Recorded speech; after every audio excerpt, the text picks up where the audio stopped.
Hey guys, welcome back to Unifoil's live Q&A. I'm Toby Atkins. I'm joined here with Clifford Coetzer and James Robertson, Team Unifoil. And today we've got a pretty special one. We're going to be talking all things shimming and tuning your gear and why that's so important. So got some good questions today, and we want to get started with something that you touched on last time, Cliff. You gave an analogy because a lot of people don't really know what tuning is or shimming is and why it's so important. And you gave a really good analogy because that's probably the second most asked questions in foiling. The first one being, does it have a motor on it? It's what's shimming. So Cliff, you want to take it away? What's shimming and what's tuning? Yeah, shimming is changing the angle of your rear stabilizer. So when we refer to shimming, we refer to changing that the angle of the rear stabilizer. Some guys have also started talking about shimming the mast, but I mean, in reference to today, I think let's call shimming the tail stabilizer and what it does and why is it important. So I think the easiest way to help understand it is because I think most guys that have foiled have probably skated as well. So if you can imagine going into a shop and buying a skateboard, and I remember the days when I used to skate, you had to assemble the whole thing yourself. But I mean, I'm sure today you just buy an off-the-shelf skateboard, and just imagine riding that board as it is, not adjusting one thing on it, not adjusting, nothing. The trucks could be too tight, the trucks could be too loose. So for ramp, generally you'd ride a board that has tighter trucks. For street, you'd ride something with looser trucks. So imagine trying to swap them over. So it's exactly the same as a foil. If you have to go into a shop and you buy a foil and it comes straight out the box, it hasn't been tuned. It hasn't been tuned for your conditions, your weight, your style of riding. Yes, it'll work, but by doing a little bit of tuning, you can fine tune it so that it's set to the way you want it to ride. And one of the ways you can do this is by changing the rear shim, the rear angle of your stabilizer. Yeah, so like a lot of us, when we first start our foiling journey, it's overwhelming. Um, you know, you just want to plug and play. And I think a lot of people are still there. They just want something that works straight out of the box. Yeah. But then I think we're seeing a whole wave of foilers who are starting to progress, who are starting to experiment and realize just how much you can unlock your gear with shimming and with tuning. Like how much, like as a percentage, do you think that it makes a difference? Like Oh, just massive. I read, you mentioning that now, I read a post not too long ago on Instagram of a foiler that's been foiling for, I think, 2-3 years. And it's the first time he tried shimming. And he's like, wow, I can't believe what a difference it makes. It's like, it's a completely different foil. Yeah. So having the wrong shim can completely mess up your ride and your feel. So it's crucial that, you see, again, also it depends on your skill of foiling. Because you can take someone who's very new to foiling and you can change the shim and you won't feel a difference. Because he's still trying to stand on the thing and trying to get his balance. And so once you've got a feel for the foil, in my opinion, I highly advise to start, trying to feel what is this foil doing and start pushing your boundaries and start feeling, is it starting to pitch forward at high speed? Am I constantly standing on the nose? Am I having to push the tail? What's happening here? And then shimming according to what you want it to do. But it yeah, takes a bit of time to have the skills to be able to feel what the foil is doing. So if you can't tell what the foil is doing, if you're an absolute newbie to the sport, unless your foil's completely out of tune, you're not going to tell the difference that much just yet. a good rule of thumb that I use is at the end of the ride, is your back foot hurting more or is your front Yep. foot hurting more? And that's how you can tell if you've got front foot or back foot or neutral if they're Yep. feeling equally. But For those that don't know, Cliff, shimming. So when you talk about shimming, you're talking about the angle of attack of the tail stabilizer. So do you want to go into a little bit about the positive versus negative, So what we're using? I think for the newcomers to the sport is I think a good way to start is just to understand the basics of flight and what does the stabilizer do. So really, there's a few things that the stabilizer does, and one of the things that it does is it makes the foil continue in its trajectory. So if a foil is going along in a line and you start diving it down, the stabilizer is there to stabilize that to bring it back to a neutral back into that line. The other thing that the stabilizer does is when you look at a stabilizer, generally you'll see that the top of the profile is a little bit flatter and the bottom of the profile is a little bit more curved. That's generally speaking in the majority of foils. So the tail stabilizer is actually pushing downwards, and this is to counteract the forward pitching moment of your front wing. So the way a HydroFoil works is you need a lifting surface to lift up on, and if you use just a flat surface, you've got high drag. So now you put a profile on it, which lowers your drag. Then you can put in a little bit of camber, and by putting in this little bit of camber onto your front wing, you bring in a side effect called forward pitching. So the front wing generates a moment where it wants to dive forwards all the time. So your rear stabilizer counteracts that forward pitching moment. Does that make sense? Mm-hmm. So that's why your tail stabilizer is upside down. It isn't a lifting surface. It pushes downwards. So that's what the tail stabilizer does. It does those two things. Generally speaking, those are its two main characteristics. So yeah, sorry, what are you saying? Yeah, so basically now we've learned a little bit about shimming, about the tail stabilizer now. Like we have different degrees of shims. We start with 0, we go up in 0.5 increments. Yeah. We have positive shims, which add the further positive we shim, the more front foot pressure it adds, which means that it wants to lift more and you have to use more front foot pressure to keep the nose down. But now Correct. we've also got negative shims, which some riders prefer. They like that back foot pressure. And you were talking a lot about the skateboard analogy and how some riders like loose trucks and tight trucks. So do you want to explain a little bit about the way the tail is and what the shims actually do? So basic flight analogy says to us that our front wing has a lifting point. Okay. So then we have our center of gravity, and when we shift our center of gravity in front of the lifting point, we have a stable platform. When our center of gravity is behind the lifting point, we tend to have an unstable platform. So when you have more front foot pressure, you will generally have a more stable foil. So that's why I say to the guys who are doing higher speed, bigger waves, is when you're diving down the face of a wave, you want to be pushing your weight just a little bit forward. You want to be keeping a little bit of front foot pressure so that your center of gravity goes in front of your center of lift. If you're having to stop the foil from pitching forward, so in other words, your tail stabilizer is not doing enough work, it's not pushing hard enough, and your foil is diving forward, you're now shifting backwards on your foil to stop the thing from pitching forward, and you're making your foil unstable. So it's very difficult to go high speed down a wave. So that's what I recommend. I mean, in an ideal case, we'll have perfect foot pressure all the time. So then you can, if you're doing a turn, you can just shift a little bit back and drive hard on your back foot.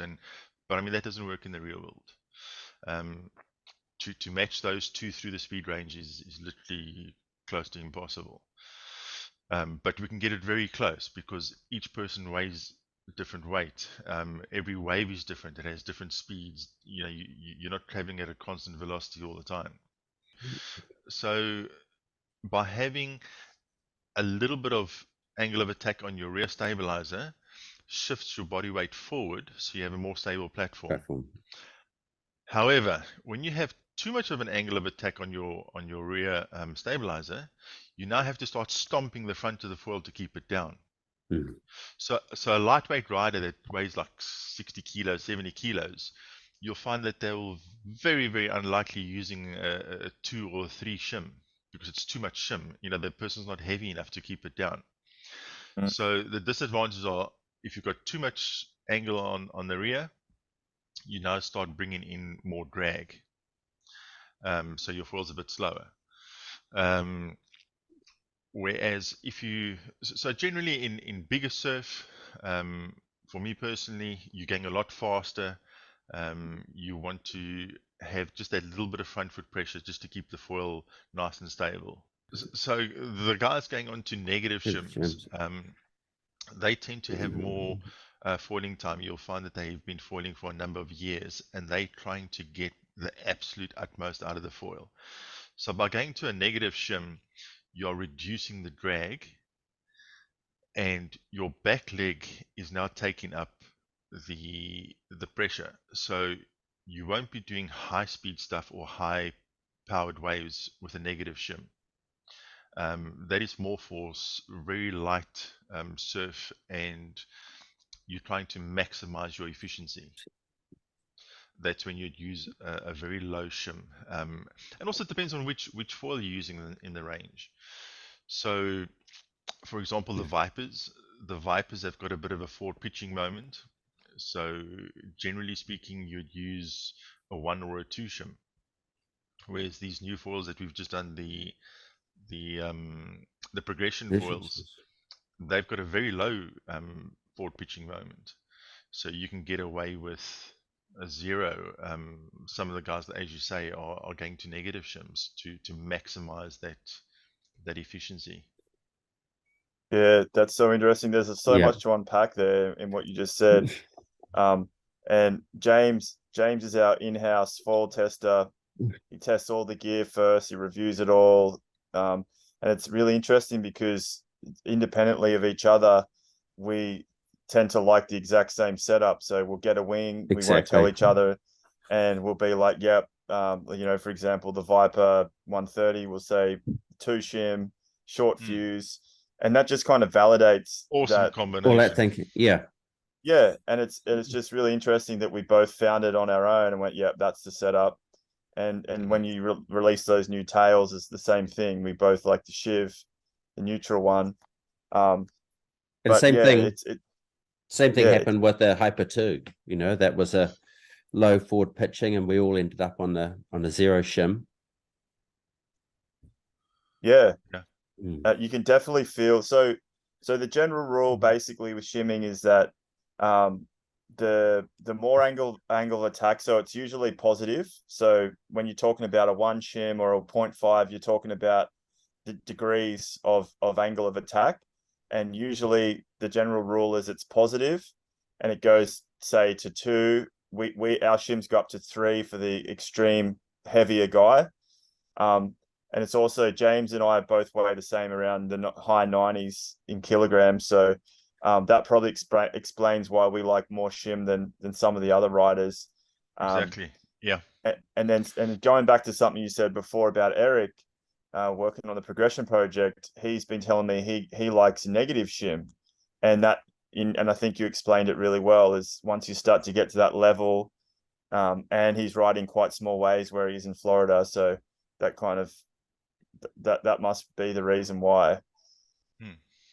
Yeah, I mean that's why. Sorry, James. That's why I feel that to have a foil that you can't shim is just. I had the opportunity to ride a foil like this, and because I'm a heavier rider, I'm 103 kilos. The tail stabilizer was too small, and we were towing into some bigger waves, and I think I rode maybe 4 waves and I was like, enough, because the tail stabilizer wasn't big enough. And the moment I tried to dive down the wave, I had to start leaning back to stop this thing from pitching forward.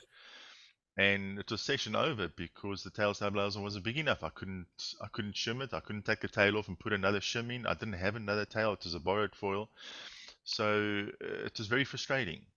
Um, so that's why I think it's absolutely crucial that you can fine tune your foil to each rider. Yeah, absolutely crucial. Yeah, we all know Yeah, I'm that interested. feeling, that Yeah, dropping in and having to lean back. It's not It's nice. the worst. Yeah. Yeah. I'm interested to hear your thoughts, James. You know, you test all the wings.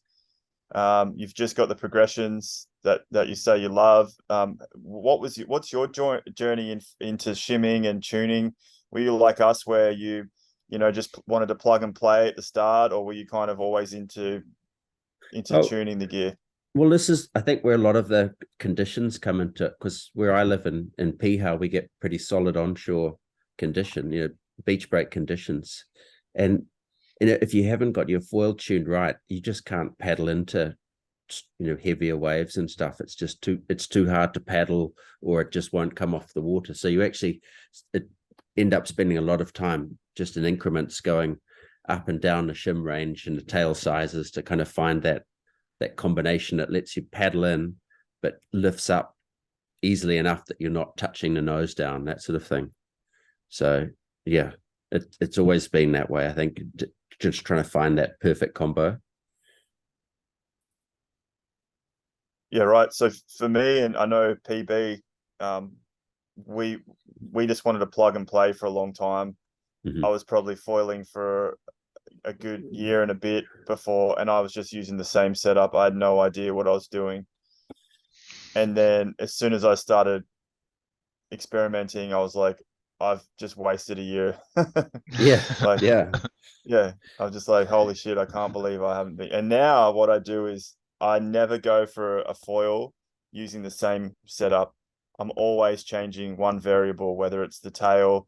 Now Yeah. Cliff's given us so many options with all the shims, and then the tails with the G10, and then you've got moving your mast up and down in the box, and now we've also got mast shimming as well, or base plate shimming, some people call it. So with all those variables combined, you're talking like hundreds or thousands of different combinations that you can do. Like, and like we always say, it's such a game of millimeters that doing the tiniest little movement makes the hugest difference. And that's why we go ahead. Sorry to interrupt, Toby. I mean, that's exactly why we started bringing out the half increments on the shims, because the guys are like, one's not enough, but two's too much. Yeah. And that is how fine it's becoming. It's half-degree shims. I mean, how many shims do we do now? I think it's 7. Well, 7. And now with a negative, it's going to be 10 shims. Yeah. Yeah, and well, some people are telling us to go 0.25, like Eric's saying you should be going 0.25.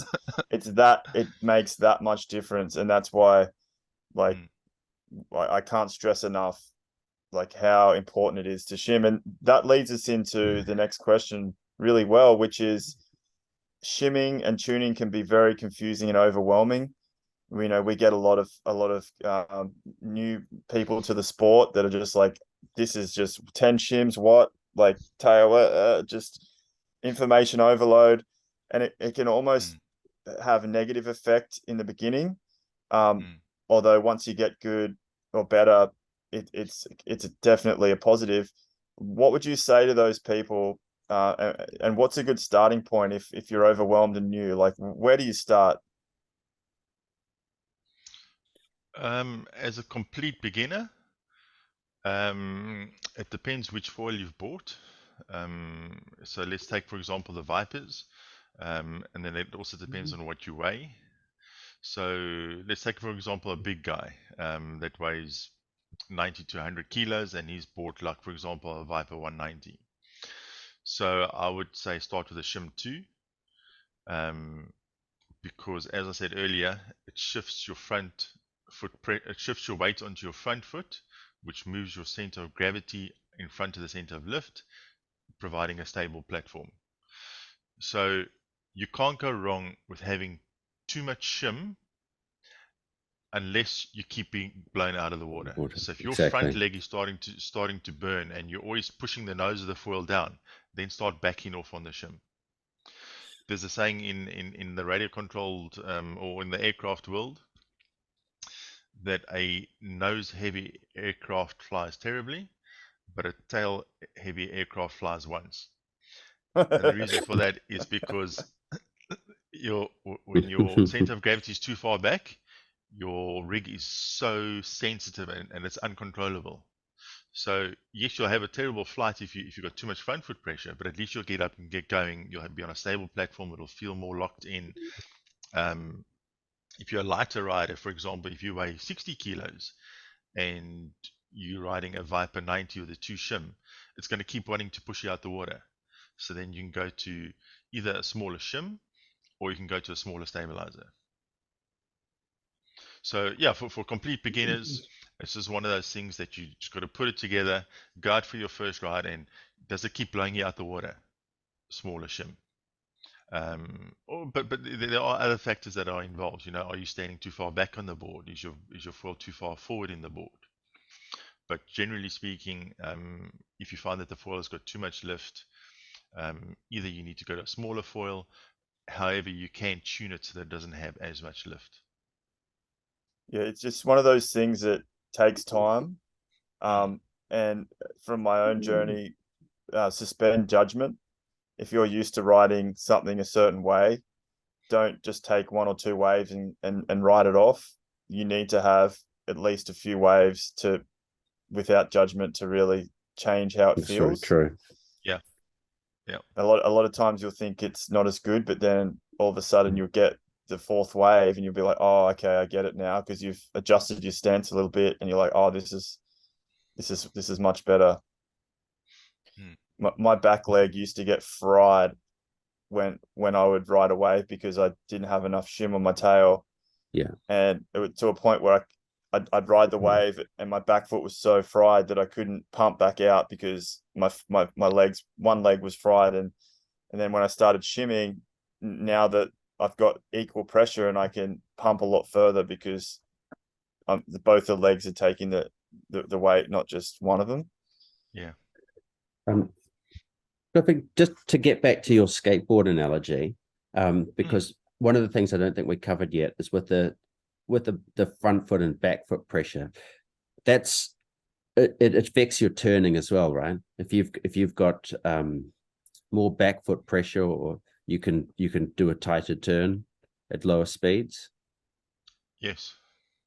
So especially the guys coming from a surfboard background, driving with your back leg.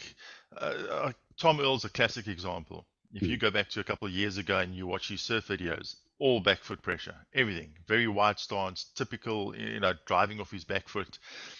And that's why I encouraged him, in the beginning. I was like, hey, Tom, try putting a shim in and try and shifting your weight forward. And he's like, nah, I don't want to do that. It's like, why would you want to do that? And just from him experimenting and seeing the differences and why to shift to a more front foot pressure and a narrower stance. And I mean, look at his foiling journey, how he's come on since he started to where he is now. I mean, absolutely incredible. And it's the ability to be able to fine tune your foil. If you can't fine tune your foil, you can't shift your weight forward. You can't do that. So imperative that you can fine tune your foil.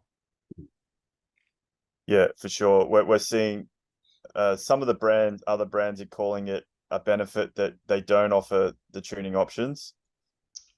I think it's crazy, personally. Maybe it's a benefit because I mean, let's say for example you take out a smallish foil. I'm 103 kilos. The wing loading is far higher than what it is a person that weighs 60 kilos. There's no one size fits all. No, there isn't, exactly. Yeah. So now you need to change to a bigger tail, and there's no half degree increments. You understand? I mean, you can't change that tail just that little bit more, that little bit less. So you need to put in a complete new tail, and it's like going from a 0 shim to a 3 shim. You know, it's this massive jump. There's no fine tuning. There's nothing in between. Changing tail stabilizers from one to the next is a massive jump. Yeah. And so how does that, when you're designing a foil, does that come into play? Are you designing it thinking that you're going to use X shim on the tail? Or again, it's one size fits all. It's not one size fits all, so it depends. Yeah. So generally, it depends what wing you're shooting for. If it's something for high efficiency, then I try and shoot for something that's got very low forward pitching moment, and like the progression wing, that thing glides stupidly. It's got very high efficiency, and one of the reasons is because it has a very low pitching moment, and because of that, you can ride a very small stabilizer on it. So yes and no. It depends what you're aiming for. But you can cover a vast multitude of foils with the G10 pack. That 13-inch and that 14-inch sizes, with the shims that are available, you can cover a vast multitude of foils with those two sizes of foils in those 3 different sections. Yeah, there really is something for everyone, and then not just and then for every condition too, because and for every wing. So you might have the Hyper 2. I tend to have less shim on the Hyper 2 and more shim on the Viper. Yes. And it's really good if So you're coming from another brand, which say is more back-footed, and you can jump on one of those tails and get the same feel on your Unifoil, and then sort of gradually change that by mixing up the tails and getting a more neutral or more front-footed feel. It's sort of a great way for people to come across. Exactly. That was the whole idea between of those red G10 tails is to encourage guys to experiment and to see the advantages of coming away from rear foot to front foot. Well, more neutral foot, but with a slight bit of front foot. It's yeah. that dovetails really well into the next question, which is why do other brands have different ways to shim, positive versus negative, and how can riders easily figure out what is what? Yeah, that's a great question.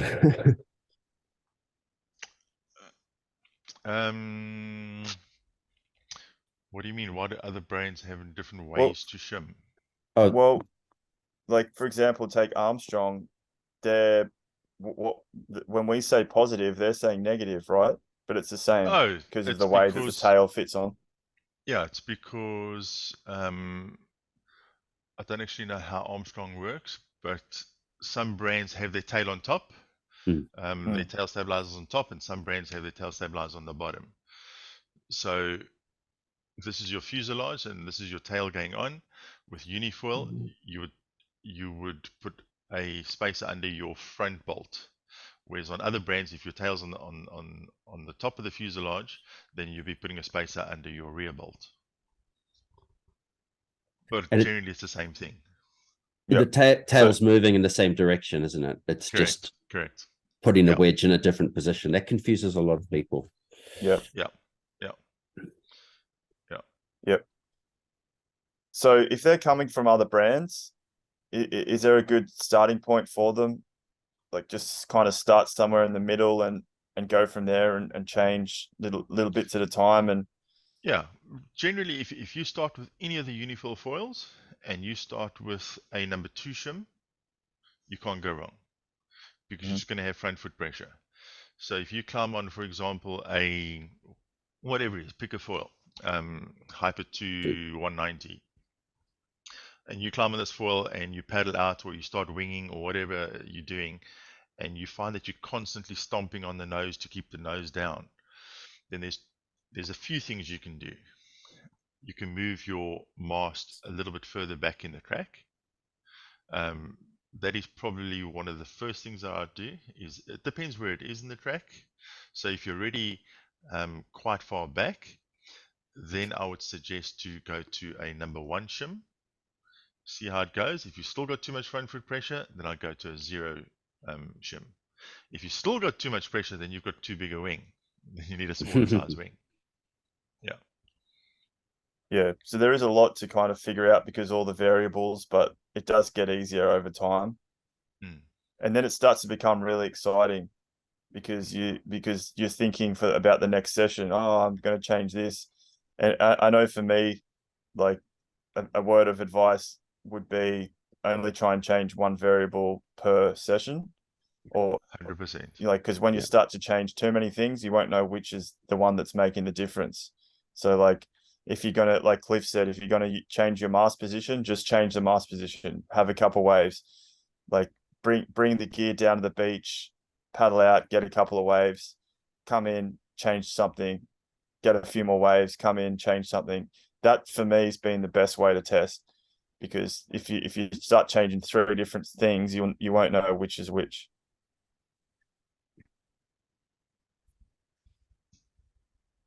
And so the mast position, that makes a huge difference too. So one piece of advice that I would give is only try and change one variable at a time, because Yes. if you're going to be changing too many variables, then you won't know what it is that's actually making the difference, or it might be a combination of all 3. So if you're going to just Yes. experiment with shims, just experiment with shims, leave the mast where it is. Don't change the Yes. mast position, then change the shim, and then change the tail. And Mm. so what I do is, and it becomes really exciting because I'll take my stuff down the beach. I'll take my tool bag, my shims, some tails, and I'll get a couple of waves. And then I'll come in, I'll change one thing, go out, get a couple of waves, come in, change one thing. And that really allows me to really hone in on what I really like. Yes. And you touched a little bit on the mast position. And shimming and tuning. Shimming is part of tuning, but tuning's much more than just shimming, isn't it? You've got the mast positioning, you've got the fuse length, you've got the mast shim. Do you want to talk a little bit about those as well, and what options you have there? So moving the mast in the board, this has created a bit of controversy, because moving the mast back on the board doesn't create more lift. Imagine if the ride is here and the foil's here, and you moving the board like this, it doesn't generate more lift. What's happening is if you stand on the board and you move with the board forwards and backwards, then you're changing your center of gravity. Yeah. But if you're moving the board forwards and backwards and you're staying in the same place, it's not changing the center of gravity on the foil. Does that make sense? So a quick way to tell, just a quick experiment. Next time you're out on the water and there mustn't be a lot of wind, is just take your rig, hold it a little bit off the water, and just push it, and just watch what it does.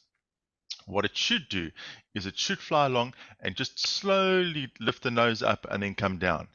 If it dives forward, then you don't have enough rear stabilizer.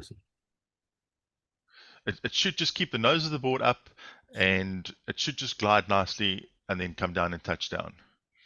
So that immediately will tell you if you've got enough stabilizer or not. So the idea of moving your mast forwards in the box or back in the box is only going to work if you're going to be standing in the same place on the board. Yeah, same position. So what I do is when I'm teaching guys to foil, is I put a front strap on the board. So that forces you to stay in the same place on the board. Because if you have someone who's new to foiling and they keep moving around on the board, so one time they get pulled up and they're standing very far forward on the board, you can't get up and get going. Then they're standing too far back in the board and they get launched off. So I tend to put a front foot strap on, which forces them to keep at least their front foot in the same place every single time, and then they can just move their back foot around. If they keep getting launched all the time, then I tell them to move their back foot in a little bit. If they're struggling to get up, move your back foot back a little bit. So just be clear on that, that moving the mast forward on the board doesn't generate any more lift. So the next thing is the angle of the board relative to the mast. At what angle is that board, and how does it affect the foil? So what that does is sometimes you'll see some guys foiling and their front leg is overextended, and that's because the front of the board is too far down. So by putting in a base plate shim, it lifts the front of the board to a more comfortable position. In terms of paddling a board like that on the water, if your foil's pointing too far down, you're just creating a lot of drag trying to paddle the board. So it feels like you're on an anchor. It's very difficult to paddle the board like that. Yeah, so that can be caused by the way that the base plate sits on the board. It could be caused by rocker. Some Yes. boards have rocker, which really shouldn't, but some boards, some foil boards still have rocker in the tail, and then so it might be shaped like this, and then you're trying to put the mast coming out, and then the wing might actually not be parallel. So another thing that's good to do is check it in the car park and walk about 10 meters back and make sure that the mast and the board are sitting parallel. The fuselage, as much as you can. Yeah, on most manufactured boards, the guys have seen that you need to keep your foil boxes straight.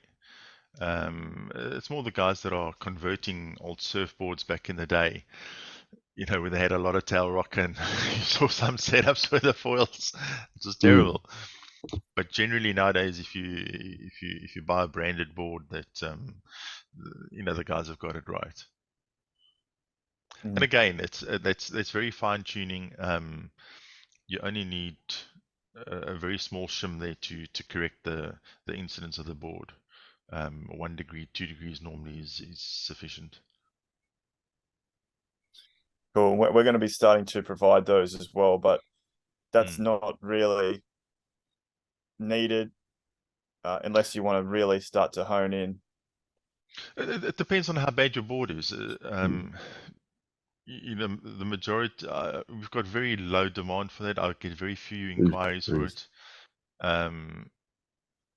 It depends on the board manufacturer. If the board manufacturers put rocker in the board, then yeah, you definitely need it.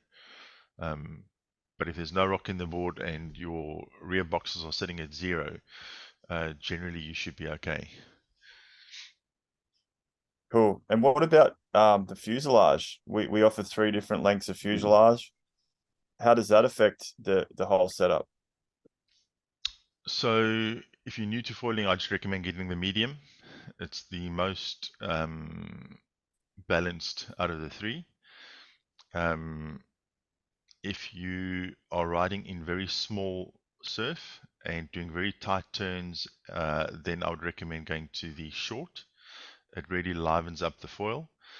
The long fuselage is a very locked in fuselage.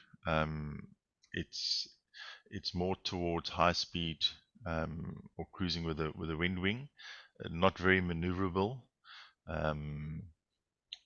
So those are the 3 that we have: short, medium, and long. Cool. That dovetails really well into the next question, which I have for James, which is, does shimming and tuning matter more or less when wing foiling? And what are your tips there? I think it matters just as much, but I think it's something you probably don't notice as much. When you're prone paddling in, you can really notice every increment on the shim. It becomes easier or harder to paddle in. And I think with winging, you don't get that, but you can get a lot more out of your foil by shimming. Like we were talking about before with the back foot, you can get a really sore back leg if your foil's too back-footed and you have to put all your weight on your back foot and you're riding up and down always on your back foot. So you can definitely get a lot more kind of endurance or time on the water if you shim it better. Would you agree, Clifford? I find for me, yes, totally. I find for me, I move around a lot more when I'm wing foiling. Yeah. When I go for just a prone session, a toe session, I find I don't move around half as much. So for wing foiling, if I find I've got a lot of rear foot pressure, I tend to move just completely on the foil. But that's very rare. That's only when I'm testing something and it's new and I haven't got the setup right. Then I'll come in and immediately I'll change, Good. put a bigger stabilizer on or put a shim in or something because I hate rear foot pressure on, especially on a wind wing. Wind wing, you want to go fast and you want to go, so I want that little bit of front foot pressure. So it's very rare that I have rear foot burn on rear leg burn on a wind wing setup. If I do, it's obviously because the tail stabilizer is too small or whatever. Yeah, And of course, there's a different speed range when you're winging. You can often be going very fast, or if it's a light wind day, you're going a lot slower. So exactly. moving that mast back and forth can help with the breaching. Exactly. And again, that's why it's so important to be able to tune. So if it's a light wind day, I don't want to have a huge shim on my board. I want to have a small Yeah. shim because I want efficiency. So then I'll go down to a zero shim or a one shim, and it just helps you it just keeps the flying going. It keeps everything going. You're more efficient. But if it's a strong wind day, then obviously you're going to go to a smaller foil, and I'd use a bigger shim. Yeah, right. So let's just say for the Hyper 2, we've got people who are proning it, people who are wind winging it. So you guys would check the conditions and see what shim you're going to ride. Basically, like choosing the wing, you're going to be choosing the shim and the tail based on the wind conditions as well. Yep. And they might be different from proning to wind wing. Yep. It's really interesting. Yeah, conditions are it's imperative that you go out and you pick your correct gear for your conditions. To go out in 30 knots with a 6 meter wing is not going to be fun. You're going to burn up very quick.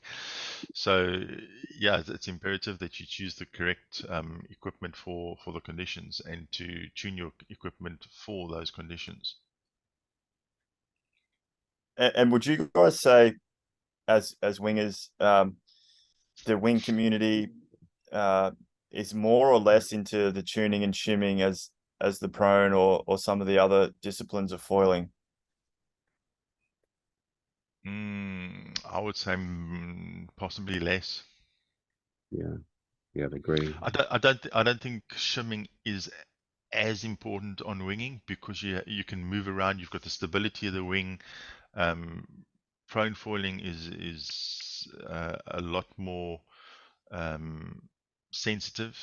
You don't have that third point of balance, so your setup and your tuning in prone foiling, I think, is more critical. Yeah.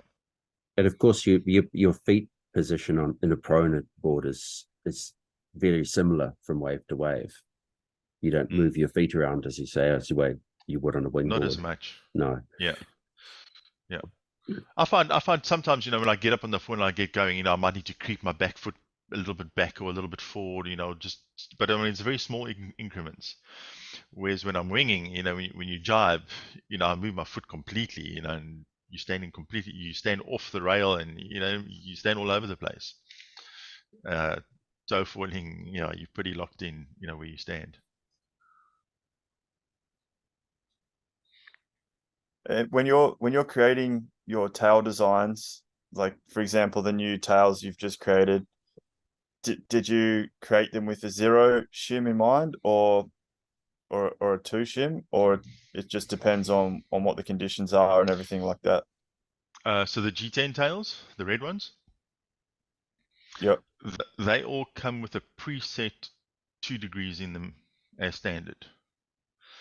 So depending which front wing you're using, your incidence angle is anything from 2 degrees to 3.5 degrees as standard. So the Vipers all have got a preset on the front wing of 1.5 degrees. So if you're using a zero shim, it's getting a bit technical now, but if you're using a zero shim, your incidence angle is 3.5 degrees because your front wing is at 1.5 Mhm. and your rear wing is at a preset 2 degrees. So in total, you got 3.5 degrees. If you take, for example, the old Hyper ones, the front wing had a 0 degree incidence, and the race stabilizer, which was probably predominantly used on them, and they were also used at 0 degrees. So you had a 0 degree, because it's very evenly matched.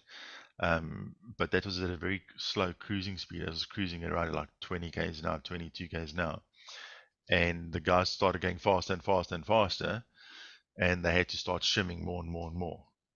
Mm. But that was a very efficient foil for its day. Yeah. Cool. And I heard you're creating some new tails with Eric. Have you guys been working on shimming for that? Yeah, that's been quite a process. I'm actually sending him some today. So yeah, they're also coming out with a preset angle. It's not as much. Also going for ultimate efficiency. Trying to get something that works out of the box for light conditions. You know, literally zero shim in your weight category, and away you go. And does it help having a whole bunch of different riders giving you feedback with Oh yes, for sure. different preferences? And For sure, that's why it's great to have riders that are all of different weights. You know, some guys are heavier, some guys are lighter. To have one person that weighs 60 kilos and rides with your stuff, you know, it's not going to be the same as a person who weighs 100 kilos.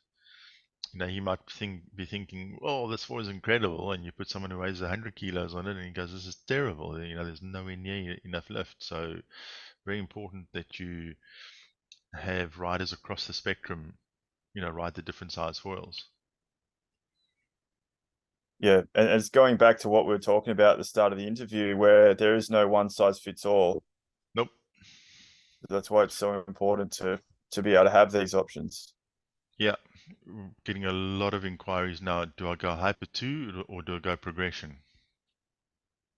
But I think we'll cover that on another day. Indeed. Yeah, yeah, we've got that coming up. That in the next week, we've got construction, which is in my opinion, a very overlooked but super important aspect, maybe one of the most important. So we're going to be talking about layups, fittings, why we designed our designs the way we did, one piece versus having them all fit together in parts. So yeah, I think we'll get behind the computer. Cliff, you can lead that one and talk a little bit about the way you designed Unifoil to fit all together and everything. Why we have the fuselage, because we get a lot of questions about that. Why our fuselage looks like that, and why some other brands have the mast that goes into the hollow piece with the fuselage fitting through and all the bolts. So I'm really excited for that one. Yeah. Cool. Look forward to it. Yeah. Right. So just signing off. Is there anything else that we need to know about tuning or shimming that we haven't covered? If you haven't started tuning your foil, now's the time. Do it. Do it. Don't delay. And we've got heaps of information on our site in the university section for tuning guides, shimming, and riders, you know, talking about their preferences and all that sort of stuff. So check that out. Yep. When you purchase a Unifoil foil, we send you the recommended tuning guides to get you started on the right foot straight off the bat. And then, you know, not everyone's going to like the recommended. It's very subjective, but at least it gets you started, and then you can go from there. So yeah, just speaking from personal experience, it's been a total game changer. Learning to tune and shim my gear, like it's reignited the froth that I Yeah. that I have for foiling, because it's just like the possibilities, and it's just super exciting, and it makes so much of a difference. I mean, just Yeah. further on Agree. that, Toby, and I'm not necessarily going to like the way you have your foil tuned. I can climb on your foil and ride, and I can go, this is terrible. And I had that experience. I've had two really good riders come off a session, and the one guy says to the other one, oh, if it just had that little bit more front foot pressure. And the other guy's like, you mean back foot pressure? And he's like, no, front foot pressure. Mhm. So even though they had a very similar weight category, they stood in different positions on the board and they like different feels. So to tune, they'd be tuning in two different directions, because the one guy wanted to drive with his back foot, the other guy wanted to drive with his front foot. So that's why I say very important to if you haven't already, yeah, definitely get into it. Yeah, and the same with mast positioning. A lot of riders, most riders are putting their mast as far forward in the tracks as possible, and then you've got other riders putting them back. I think PB and I are somewhere in the middle. I don't like my stuff too far forward, but then you've got guys that are saying the tracks aren't up far enough. So now we're starting to make 18-inch tracks so that you've got much more of a range to, because it's so subjective that some people are going, it's too far forward, and others are saying it's too far back. Exactly. So it's given that those options is really important. Yep. Yeah. That's interesting as well, because a lot of the guys who prefer them further back are heavier, and it's some of those lighter riders often prefer the tracks further forward. So it's kind of not how you'd expect it to be. I think it's hugely dependent on conditions.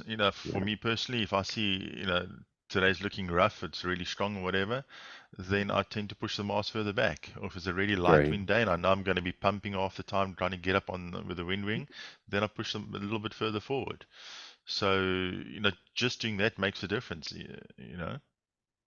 Yeah, agree. And that's why we give the wing bolts as well in the tool bag, so that you can change the mast while you're out there by just twisting, instead of having to go in and change everything on the beach. Yeah. You can just If you move if you're at it the around stage when of you're in the water. yeah, if you're at the stage of tuning your foil, highly recommend getting some of those wing bolts. They're great. Yeah, they save a lot of time. Saves you from Yeah. dropping your tool in the ocean. Cool. Well, try and keep it shorter than the last one, but I think it's pretty jam-packed with info. Thanks again, guys. Yeah, I'll have to watch this back myself, because there's stuff there that I didn't know. So